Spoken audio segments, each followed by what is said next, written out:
But after Prigozhin's death, we did see an increase in Russian PMC operations. They've deployed officially to two new countries. They're operating now in Burkina Faso and also in Niger. There's been a number of cases in which Russian PMCs have carried out violence against Chinese miners or pushed them out from operating in certain areas.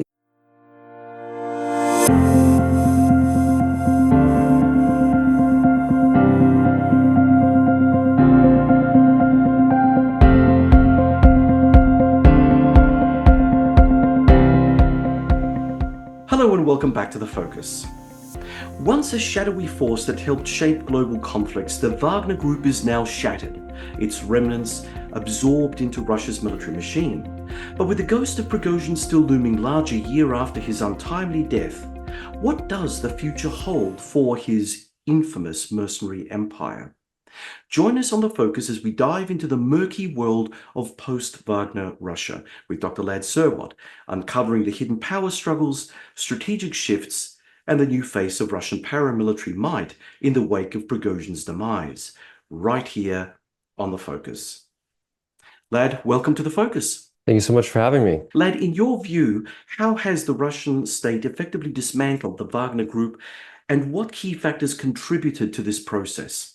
Yeah, it's certainly been an interesting year after Prigozhin's death, seeing much of the key leadership replaced by key figures in the Ministry of Defense. Many of the various contracts that were given to Wagner now given to other PMCs, still kind of falling under this broader, now called Africa Corps umbrella. But we do see a bit of dismembering of that network, and some of that is still under process. We're still seeing certain people that were in sort of middle management positions at a country level replaced. Some of the contracts in the Central African Republic are quite complex due to Prigozhin's vast business empire there and all of the sort of natural and mineral sort of wealth and resources that were under Prigozhin's sort of business empire. So yeah, it's certainly been a process over the past year. We have seen a lot of what was Wagner kind of shift into these new contracts, but at the same time, there's still quite a legacy of Wagner, and we see, much of the country level and local reporting still referring to sort of Wagner Group. Many local people, especially in Africa, are still calling Russian mercenaries, Wagner Group. So we still see that legacy, although much has shifted and changed. Led, I hate to ask you this, but for our audience who may not be familiar with the term, what actually is a PMC? Yeah, PMC refers to a private military company. These can take a number of different forms, but they tend to differ from, say, a private security company in offering, say, security services where you might have a security guard, much more defensive. A PMC is going to engage much more in sort of offensive military operations. Sometimes directly, other times in a more supportive role to a host government or to whatever other armed group they might be working alongside. Awesome. Thank you for that. With Wagner's forces now reportedly integrated into units like the National Guard and other military units, do you think this has strengthened or weakened Russia's paramilitary capabilities? It's a great question. I would say in some ways we've seen a strengthening because they are now kind of within the Ministry of Defense. That has likely come with some expanded capabilities for the group. Some further integration into the military may come with access to certain equipment that wasn't available before. It may come with further experience at the sort of top level. However, I would say that some of the advantages that Russia was given by kind of working with a very separate group are a bit more difficult. I mean, at the moment, Russia can still kind of point to various PMC victories and say, this is us, this is, this is great, this is Russian foreign policy at its finest. But at the same time, there's so much more connection between the various PMCs and the Russian Ministry of Defense that when there are losses, it's difficult to say this was as far removed as Wagner was a year or 2 years ago. There's been a discussion about Wagner's fragmented troops being absorbed into various factions like Rosgardia and Chechen forces. How do you assess the impact of this fragmentation on Wagner's operational culture? Are people who are part of Wagner still proud of their association and wear it as a badge of honor? I think from what we can tell, there is still a sense of pride in working with these various PMCs. I mean, following, especially in the last few days, the Bear PMC, which has been deployed to Burkina Faso, they've kind of worked and developed a bit of a culture. There's, a social media presence. They are sort of trying to project that same image that we saw from Wagner. And I don't think we see that to the same extent, in a place like Central African Republic, especially. I mean, Wagner was wildly popular. We saw, many civilians even demonstrating with various Wagner symbols and things. So I don't think they've reached sort of that same level of popularity at a local level. But within the PMC, and coming back to your question, I think there still is that within the Africa mercenaries, at least that I pay attention to. And uh, yeah, I mean, not to the same extent, but we do still see that from what we can observe. Lad, given that the Wagner Group was once a valuable tool for Russia's geopolitical ambitions, especially in Africa, how does the emergence of the Africa Corps signal a shift in Moscow's strategy on the continent?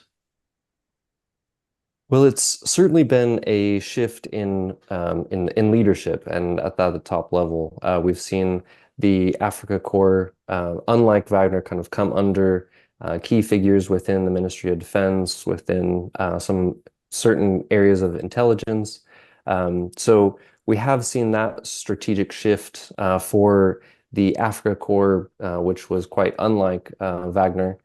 Uh, we also have seen some continuity, I think, within Mali. Much of the same kind of middle management have been in place. They've remained relatively similar. And I think from an operational perspective, though, we have to take into account uh, that Africa Corps, call it post-Prigozhin Wagner, or however we want to create that distinction, has increased operations throughout Africa, and that has primarily been driven by their operations in Mali. But after Prigozhin's death, we did see an increase in Russian PMC operations. They've deployed officially to two new countries. They're operating now in Burkina Faso and also in Niger. However, as I mentioned with the Bear PMC just today, they mentioned that they're pulling those troops back. They say they're going to Crimea due to the situation there. We don't know yet if that's due to the Ukrainian offensive into Russia or for some other reason, but at least some of the mercenaries that are operating now in Burkina Faso will be withdrawn. We've also seen a number of concerning kind of cross-border events in the last year since Prigozhin's death. So with with that, we've seen the sort of push in the Malian offensive with various Russian PMCs working alongside the military there against Jenim, an insurgent group operating in the country.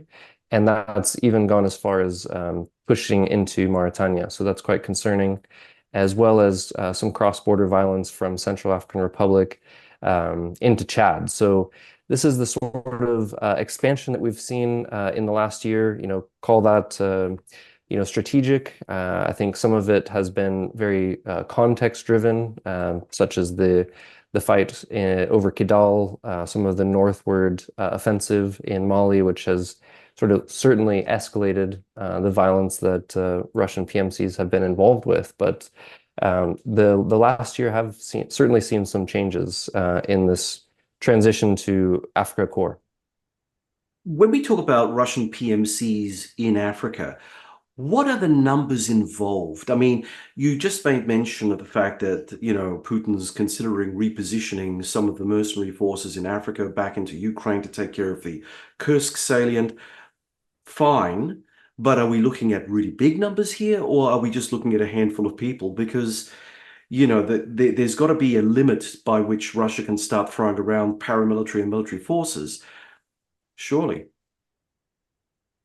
Well, it's in the Burkina Faso example, and this is the group that we're more familiar with mentioning the withdrawal. There have only been a reported 100 mercenaries operating there, so that contingent is quite small. We've seen well over 1,000 in places like Mali or Central African Republic. Troop numbers do change, so that can vary from month to month for sure, but over 1,000, over 2,000 at various points in these contexts like CAR and Mali, where they've been very active in direct violence. And then it's much harder to say in places like Libya, where they're in a more supportive role. They're not as engaged directly, so reporting is rather limited. And we know that they're sort of using places in Libya, their strategic bases there to support the RSF in Sudan. We know they're kind of using their Libya bases to support CAR and Mali elsewhere. But in terms of troop numbers there, it's yeah, more difficult to know on a month-to-month basis. But yeah, in short, we see as little as 100 in places like Niger, Burkina Faso, but then thousands in other areas. So basically, we're not looking at militarily significant numbers, significant enough to support governments in Africa, but not significant enough to turn the tide of the war in Ukraine. Yeah, I would say they're relatively small. We're not looking at vast numbers of mercenaries, nothing like Russia used in, or rather, I should say, Wagner used in Ukraine around Bakhmut with, thousands of recruits from prisons and things, relatively untrained. In Africa, they're mostly much more trained, ex-military, more experienced, and this sort of thing. So. Yeah, I think the main question though is the difference in capabilities that we see these mercenaries bringing to host governments. And so with the additional technological capacity that is brought, we've with ACLED recorded a rise in say various forms of explosives or use of remote violence, the Wagner capacity to utilize things like helicopters to drop explosives. So in that way, we've seen the sort of technological advantages over other armed groups that they're contesting, whether that's rebel groups in CAR or insurgent groups in Mali.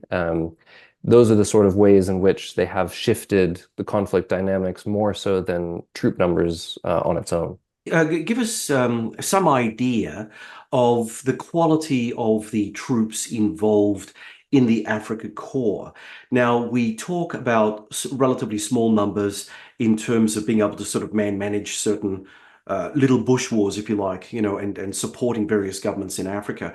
But I was under the impression that a lot of the people who had a choice to sign contracts to go off and fight for the Africa Corps or go off and fight in Ukraine opted for the soft option being going to the Africa Corps because you're not going to be seeing frontline duty and there's a lot of standing around in Africa in the sun and getting a tan. Now, I mean, I know it sounds awfully facetious, but can you give us an idea of the quality of the forces that we're seeing in the Russian PMCs in Africa? Is there some truth to what I've just said? Well, as I mentioned, I think the Africa Corps, former Wagner mercenaries, they're part of a number of smaller PMCs, and so those do kind of tend to vary. But the recruits often within Africa have much more experience than we saw in Ukraine.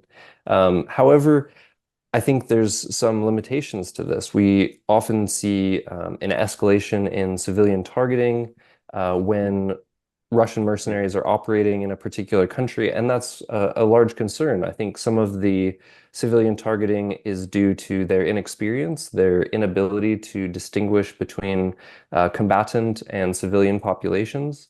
We also see them doing sort of concerning, or certainly you wouldn't expect them to be ordered to do this from sort of senior management, but sort of looting from local populations, or this sort of theft and kind of informal taxation, things that all seem to indicate that although they might have some experience, there's sort of a culture or some flexibility for them to engage in sort of violence against civilians and in civilian targeting, which is concerning.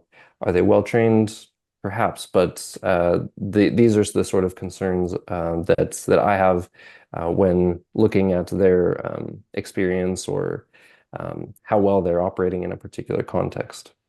Well, I suppose you don't have to be particularly experienced to go into an unarmed population and start shooting. So I suppose that pretty much answers its own question there. But Yeah, look, yeah, absolutely. yeah, yeah. I was just wondering, with regard to Sudan. Now, Sudan is a country that doesn't get a lot of traction in the public domain, unfortunately. And we see some absolutely horrific warfare going on in Hmm. that country. I mean, at the moment, the international media is obviously focused on Ukraine, it's focused on the Taiwan Straits, it's certainly Hmm. focused on the Middle East. But, in Sudan, which would potentially be the breadbasket of pretty much all of North Africa and the Middle East, it is a bloody war zone. Obviously, this would be rich pickings for organizations like the Wagner Group and other various private military companies from Russia. You've got poor governance, open spaces. There's a lot of room to maneuver to create a footprint. How do you see the various Russian PMCs approaching Sudan specifically in that chaotic warfare that we're seeing on the ground there? I would, it's sort of interesting in that they've been operating in a way I might not expect. Kind of as you said, there's such rich opportunity to engage, and we know that Wagner Prigozhin had various contracts in gold in the country. I think there's been some oil extraction that Prigozhin was linked with. So we knew there was this ongoing relationship, and then when the war kicked off, we saw Wagner providing some military equipment to the RSF. So we saw that sort of more supportive role initially and kind of throughout subsequent months into the war. But we've seen very little engagement directly. And so it doesn't seem that mercenaries are operating kind of on the front lines. They've much more used sort of their base in Libya to provide support to the RSF. So, in a way, they're engaged in the conflict, but much more in that supportive indirect role. The only kind of curious case that we have picked up on was when alleged Ukrainian special forces went into Sudan and used some drone explosives, some RPGs, and uh, engaged directly with Wagner mercenaries in Sudan. So this was kind of widely circulating around Ukrainian media. Others picked up on this, and subsequently there's been some further investigation into that. But ironically, that's one of the few times that we see Wagner, kind of emerge engaged in direct violence in Sudan. Is there any evidence that the Africa Corps or other elements of the Russian PMC architecture has been outsourced to take care of Chinese commercial enterprises in Africa? I mean, China is a very heavy investor in the continent's infrastructure through its Belt and Road Initiative. Well, it seems that it may be involved the other way. In Central African Republic, it seems that various Russian PMCs are used quite extensively to guard mining sites, and they've been used at various Prigozhin-linked businesses, mining sites. They've also kind of pushed out miners that are operating, and whether that's artisanally or at industrial sites. And there's been a number of cases in which Russian PMCs have carried out violence against Chinese miners or pushed them out from operating in certain areas. So, if anything, there's not as much coordination as potentially competition. And that's sometimes difficult to know exactly, but seeing some of these violent events might lead one to think there's a bit of contestation in places like Central African Republic that are going against Chinese interests. That's a little bit of good strategic news to hear. I'm John Uh, Bruni, and you're listening to Sage International's The Focus podcast from Los Angeles, California. We're speaking with Dr. Lad Serwat, who's a specialist working on the African region for armed conflict location and event data, also known by its acronym ACLED. Lad, the integration of Wagner forces into official state units suggests an attempt, and I think that you mentioned this before, an attempt by the Kremlin to exert greater control over its paramilitary assets. How might this shift affect Russia's ability to conduct deniable operations abroad? that's something that we sort of, I think, is very challenging. I think it because we have seen such integration into sort of military leadership, intelligence leadership, that sort of deniability is still there. There's still that capacity for, say, Russian leadership to say that, well, this was a failure of a particular PMC and not a direct reflection of, Russian military if there was, say, Russian soldiers operating in Mali, for example. But it just becomes much more difficult when we see that they're much more integrated. That level of deniability, at least for those of us who are analyzing the group, that just seems like a difficult position to make, even though I think they will continue to use that deniability in the future. The Africa Corps is said to operate more openly than Wagner.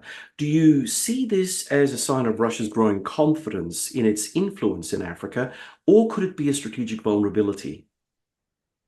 Well, I do think that it's a strategic change. I think that kind of from around June of last year, of June of 2023, was when we first saw Putin admit to financing the Wagner Group. And I think from that point forward, we saw more and more admission of their operations together, the further and further cohesion until the death of Prigozhin and the replacement of many leaders over the past years. So I think that it has been strategic on their part to sort of further show the integration of these various PMCs. And we see kind of various Russian military and political figures making deals or meeting with African leaders, and then the subsequent deployment of Russian PMCs, as we discussed before, like Bayer deploying to Burkina Faso after there were very clear, very open Russian meetings and diplomatic engagement. So in that way, it does seem like a strategic change. They're very open. And really, to me, the vulnerability is just that difficulty to deny the connections between Russian military and these various PMC operations. But that was going away quite a while ago. I mean, although there was that deniability, there was this sort of shroud of mystery over Wagner Group for some years. Within the last, especially year before Prigozhin's death, it was becoming abundantly obvious that this was more and more a tool of Russian foreign policy, that there were linkages between Yevgeny Prigozhin and various key figures in the Russian state. So I think that, maybe they already had the sense that ability to publicly deny their existence was being eroded, and they've just shifted towards this much more public admission of their connection. Prigozhin's son Pavl is reportedly still involved in Wagner's operations in the Central African Republic. What do you make of his role, and how might it influence Wagner's future in Africa? Well, it's fascinating that he would be the one working in Central African Republic, mostly because this is where we have such a complex web of Prigozhin-linked businesses. And I've always, sort of thought this transition to other PMCs, to the Russian state, is going to be difficult in Central African Republic because, how does the Russian state decide to replace this kind of complex network of businesses with people that are more aligned with their interests, that's potentially diverting some of those resources away from Prigozhin and former allies of Prigozhin towards the Russian state interest, and that's really fascinating. I think having his son involved there probably speaks to the complexity of that process and the ways in which all of these businesses probably are kind of being changed and transformed over the last year.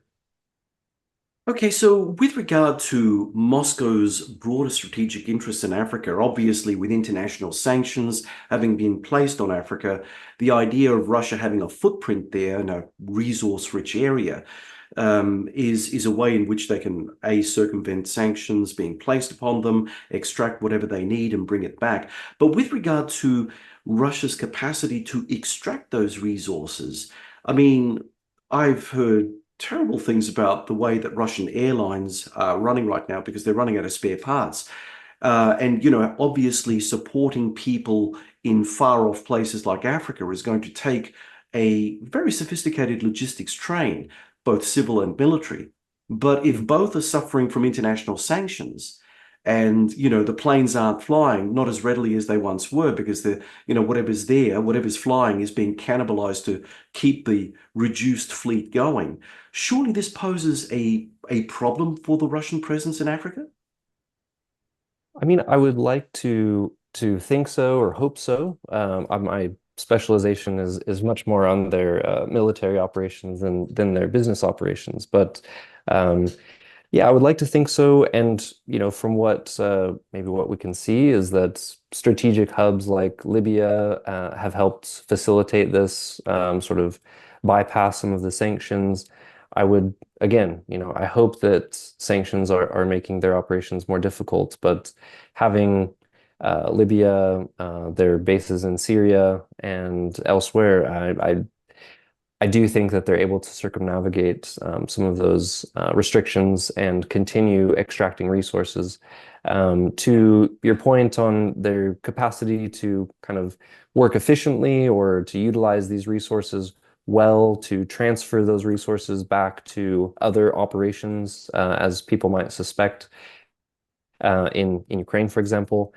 Um, I really couldn't comment on that specifically, as we're more focused on monitoring their involvement in political violence, um, but yes, I could speak to their logistical bases and know that they've been able to use those in order to extract wealth from various African countries. Tell me something, lad. How are the local Africans viewing all of this? You've got a continent of people who are quite familiar with colonialism and foreign intervention. I mean, it is part of modern Africa's history. And yet they seem to be quite happy to continue inviting foreigners into their country to fight the colonialists, namely the former Western metropolitan powers that used to run the joint. Um, it's a bit strange, don't you think? Whereas you kind of think that maybe the Africans would have more of a sense of themselves to try to push back from all these foreign influences. Surely they must know that once they get into bed with organizations like, Russian PMCs, that they then fall under their influence. Surely. Well, I'm glad you asked that question because I think it speaks to this important point on some of the divisions that we see within various African countries. And while we do certainly see, especially in urban areas, the support for Russian PMCs, especially in places like Central African Republic, there's statues that are erected in the capital to Russian mercenaries and everything. People demonstrating kind of, and seeing a lot of the anti-French sentiment mixed in with this. So it's sort of seeing the removal of the French and the anti-colonialism that you mentioned, and seeing kind of Russia as the alternative and the way that they're able to get rid of their former colonial power and having this new security partner. Of course, there's irony in this that, is Russia kind of just filling in the same role that we saw the French doing? And we see quite a lot of evidence of that. However, I think the point that I would want to make is that that every African country has a diverse population, and while there are people living in, say, capital areas, areas in which Wagner has been able to push out insurgents or rebel groups, there has been support. However, we see antagonism and continued mobilization of other armed groups in areas where they haven't been the beneficiary of Wagner's violence, maybe where the host government has continually been depriving of development or continuing to carry out high levels of civilian targeting. These groups are the ones that are not the beneficiaries. They're oftentimes those that have been at the sort of receiving end of a lot of the intense violence by either the military for a long time or now by Russian mercenaries. And so it does vary in each context who those groups might be.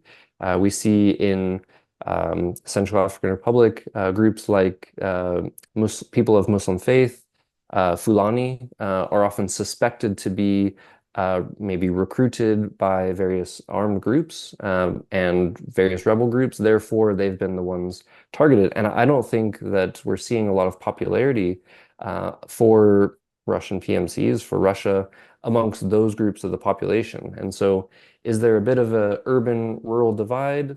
There's a bit of that. There's also some ethnic and religious dimensions. It varies in each locality, but these are the sort of ways in which the populations are heterogeneous. They are not all in support, while we do have to recognize that some are in favor. Are groups like Wagner recruiting locals to flesh out their rank and file? We did mention earlier that the actual Russian citizenry involved in Wagner is a relatively low number, and they can't be everywhere in a country the size of, say, Libya or, Mhm. look at Mali, for instance. I mean, they're having to cover very long distances, and the only way that they can mitigate against that is by having local proxies flying the Wagner or other Russian PMC flag and doing the dirty on their behalf. Is that is that their modus operandi? Well, initially, in some of the earlier operations, especially as violence escalated, late 2020, early 2021, much of the reports kind of talked about these groups because there wasn't actually a lot of clarity on who they were working for, but we saw them mention them by their, nationality or by their ethnicity, sometimes by their color, just calling them white. So at times we would see reports saying Libyan or Syrian or Russian mercenaries. So it seemed that at the early stages that various Wagner-linked PMCs were recruiting from areas where they had operated before. So where they had operated in Syria, where they had operated in Libya. However, as they operated for a longer period of time, not so much in Mali, but especially in CAR, we saw more recruitment of locals. And again, much of the reports on this would simply refer to those local recruits as Black Russians. And that's just the way that much of the reports were describing them. But there was not a lot of clarity to know, are these recruits operating within the organizational structure of these Russian PMCs? Or are they armed groups that were simply equipped, trained, and sent out to do the bidding of one of these PMCs? And what we came to find over time was it was both, that some of them were operating within Russian PMCs under that sort of organizational command structure, and others were armed groups that had been trained, equipped, and sent out to carry out various Russian PMCs' work.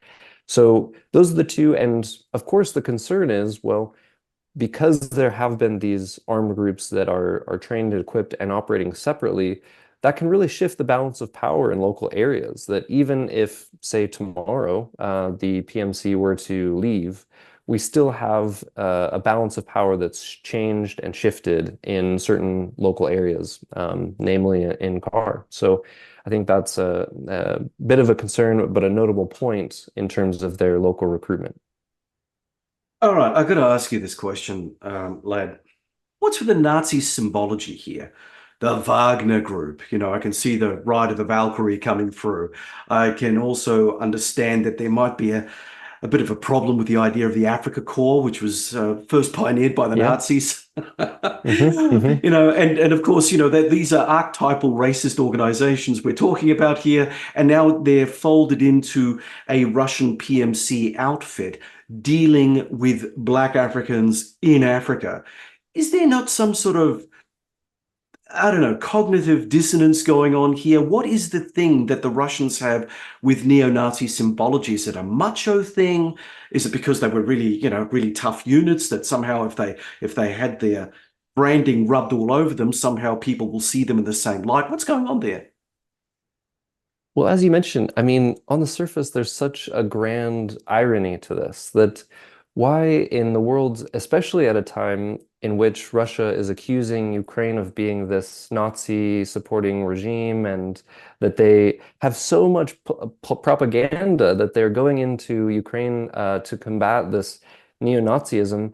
But in the meantime, there's been this sort of neo-Nazism that's developed within many of the PMCs, especially within Wagner.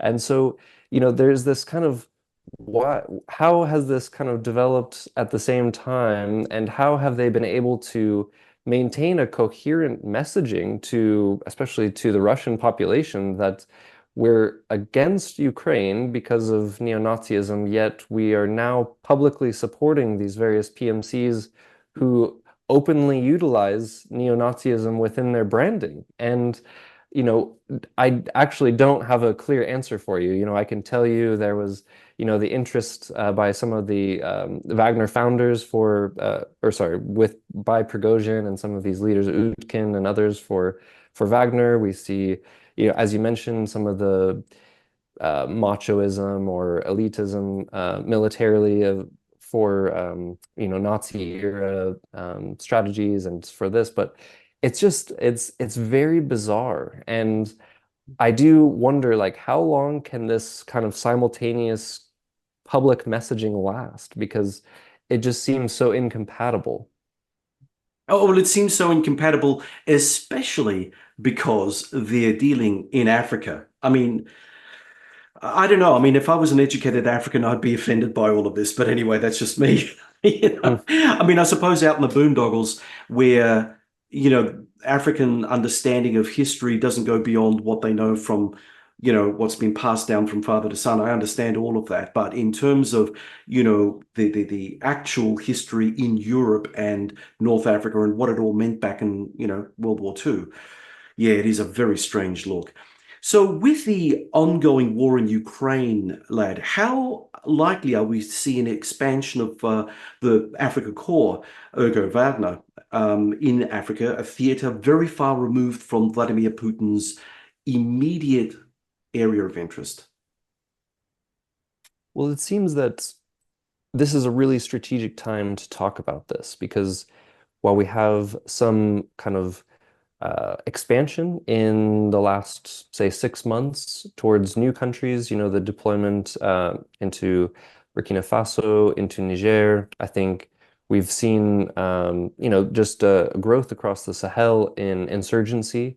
And so a number of regimes are kind of moving away from various Western security partnerships, and we're seeing them look to alternatives. And while some of them have, moved towards Rwanda, for example, in Mozambique, and having already tried to partner with Wagner there, and it being a complete failure.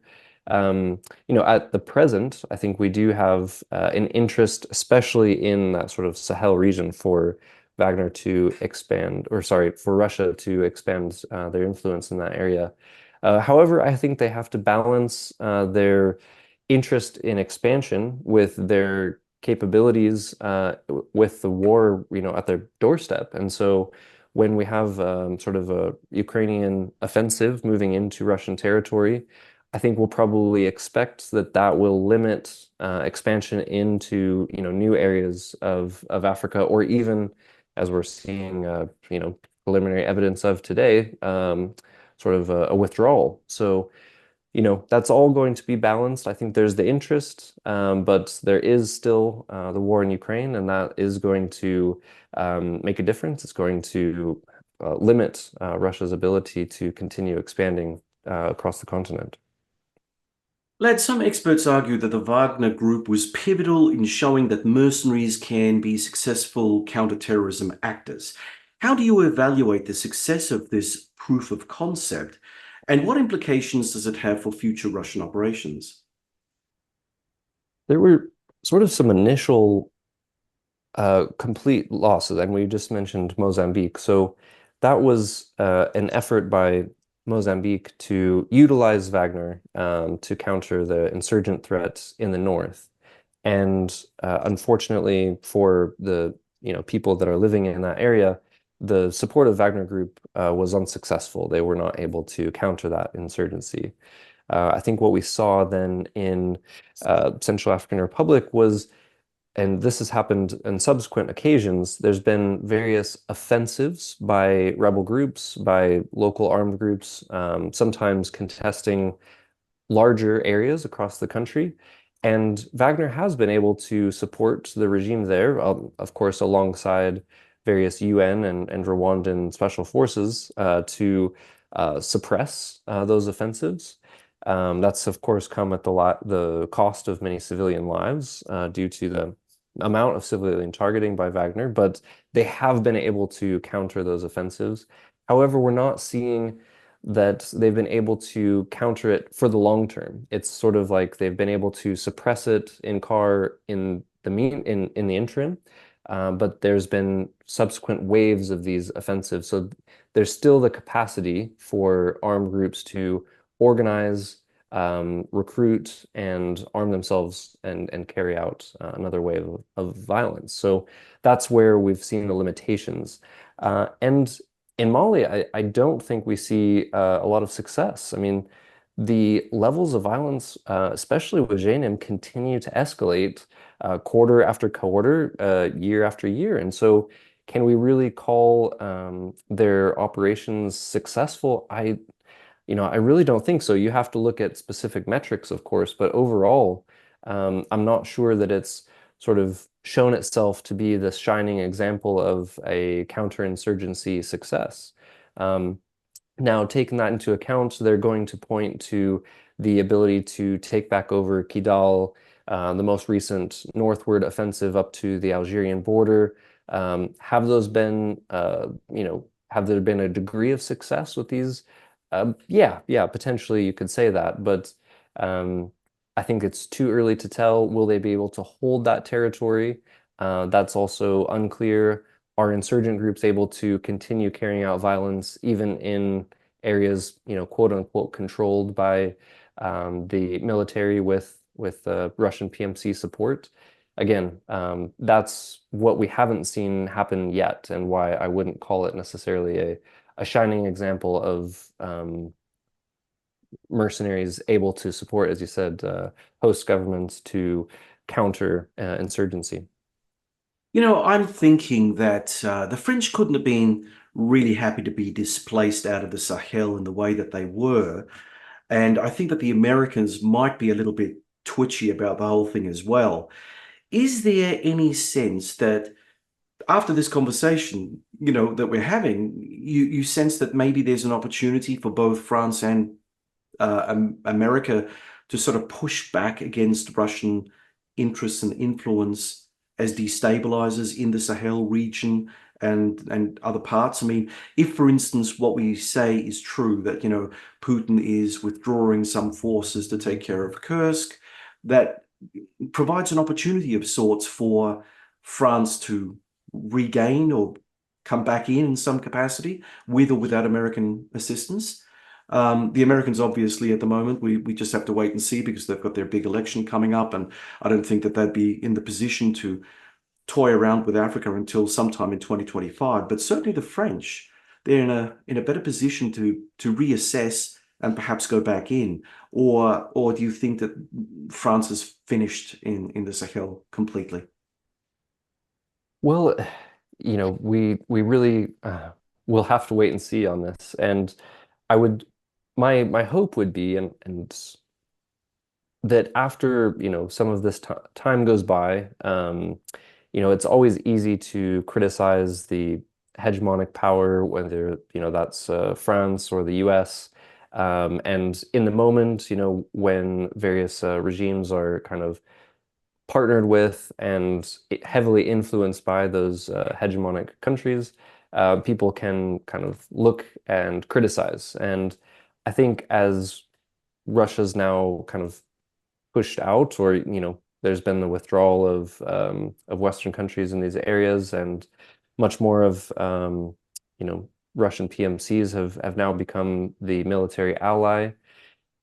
I would like to think that they can look back and see the number of civilians killed and the cost of partnership to be great, and in some senses much worse than, say, the French military operations. I think in a recent report that we shared, there were around 100 civilians killed in all of France's operations in Mali, whereas that's, a day in the work of Russian PMCs against civilians. So, I mean, in that sense, I would hope to see that reflection and that change. Um, in some ways, maybe the Central African Republic could be an example of a rethinking. I think the president Touadera there has been in touch with the American Bancroft PMC, and that has we I don't have too many details on this yet, but has I know he's been in touch with and potentially interested in bringing in an American PMC into the mix. Is that a recognition that they need to diversify away from Russian interests, that Russia's become too involved, and they need a bit more leverage in CAR? They've sort of done that for a while. They've had Rwandan special forces, they've maintained UN presence. So is that then going to happen in Mali and other places in the Sahel? Well, time will tell, but maybe that example in CAR is one in which there's a bit of a reflection moment after, especially having Russian PMCs involved there for a longer period of time. Okay, lad, finally, looking at the legacy of Prigozhin and the Wagner Group, how do you think their story will influence the future of private military companies within and outside of Russia? I think the main story that we're going to be reflecting upon is just the great cost to civilians, that bringing in PMCs from outside, as has had a vast impact on civilian populations. We've seen so many civilians killed by PMCs as they're working alongside host governments, and oftentimes even after counteroffensives against various rebel groups with counterinsurgencies.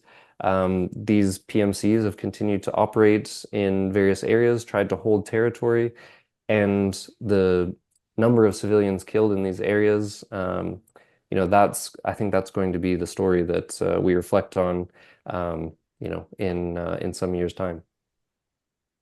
Dr. Lad Serwat, thanks for joining us and for sharing your insights on the focus. Thank you so much for having me. Really appreciate it. That was Lad Serwat, African Specialist for the Armed Conflict Location and Event Data, or ACLED, discussing his insights into the post-Prigozhin Wagner Group. Thank you for joining me, John Bruni, for today's episode with Lad Serwat. Check out the links in our show notes to learn more about Lad and connect with him on social media. What do you think about the integration of elements of the Wagner Group into Russia's National Guard and other military units? Does it strengthen or weaken Moscow's control over its paramilitary forces? Will Wagner's presence in Africa be able to maintain the group's influence, or is this the beginning of the end for Wagner?